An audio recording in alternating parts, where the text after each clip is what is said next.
तर सर्वात पहिले जेव्हा निघाला 2 वर्ष अगोदर तर बाराही जिल्ह्यात पहिलं समर्थन वर्धा जिल्ह्यातच होतं.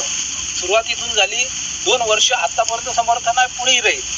पण आता आम्ही आलो आहोत फक्त मागणीवर. जी वेळ आली आहे मागणी आतापर्यंत म्हणजे सरकारने भाव सांगायला पाहिजे होता, पण सांगितलं नाही. पण आता भूसंपादनाची वेळ आल्यामुळं आम्हालाच आता ती मागणी, आमची मागणी काय आम्हाला सांगणं गरजेचं आहे.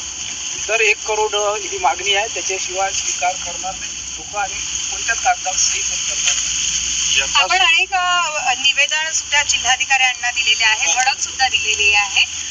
नेमकं आता जिल्हाधिकाऱ्यांनी काय सांगितलं आहे, काय कालच आम्ही मान्य जिल्हाधिकारी साहेबांकडे गेलो होतो. त्यांनी सांगितलं आम्हाला की आम्ही 1 ते 2 महिन्यात तुमचं पूर्ण ज्या मागण्या आहेत त्या पूर्ण करण्याचा प्रयत्न करू. त्यामुळे आता अजून 2-3 दिवस आम्ही वाट पाहतो. परत पुन्हा पुढील आठवड्यात पुन्हा आमची एक धडक जिल्हाधिकारी कार्यालय आणि SDO ऑफिसमध्ये, त्या दोन्ही ठिकाणी आमची धडक आहे. खूप काही ठिकाणी शेतकऱ्यांनी समर्थन दिलेलं नाही, त्यांच्यासाठी काही आव्हान राहील का, काय सांग? नाही मॅडम, तुम्हाला खरं सांगू का, जे शेतकरी विरोध करत आहेत ते ओरिजिनल शेतकरी नाही आहे.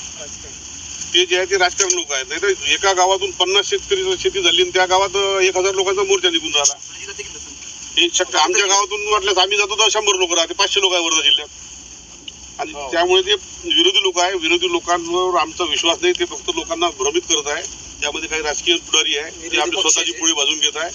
आणि त्यांची आमचा तर मी तुम्हाला पण लिहून देतो की पूर्ण 12 जिल्ह्यात समर्थन आहे. खरा शेतकरी हा देशाच्या विकासाला, महाराष्ट्राच्या विकासाला विरोध करत नाही. त्यामुळे आम्ही पूर्ण स्पष्ट सांगतो की याला 12 जिल्ह्यात समर्थन आहे. आणि जे लोक विरोध करत आहे ते खरे शेतकरी नाही आहे. जे खरे शेतकरी आहे ते विरोध करत नाही, परंतु राजकारणाची पोळी भाजण्याचं काम काही शेतकऱ्यांच्या हातून केलं जात आहे, असंही काही शेतकऱ्यांनी म्हटलेलं आहे. सरळ त्यांची एकच मागणी आहे, जे कोरडवाहू शेती आहे त्यांना 1 कोटी रुपये, 1 करोड रुपये देण्यात यावं अशी त्यांची मागणी आहे. आणि त्याचबरोबर जे 7/12 आहे त्याच्यावर जे शक्तीपीठ महामार्गासाठी लिहून दिलेलं आहे ते सोयीस्कर करावं अशी त्यांची मागणी आहे. अशाच बातम्या बघत राहण्यासाठी बघत राहा नवराष्ट्र. रुणाल ढोक, वर्धा.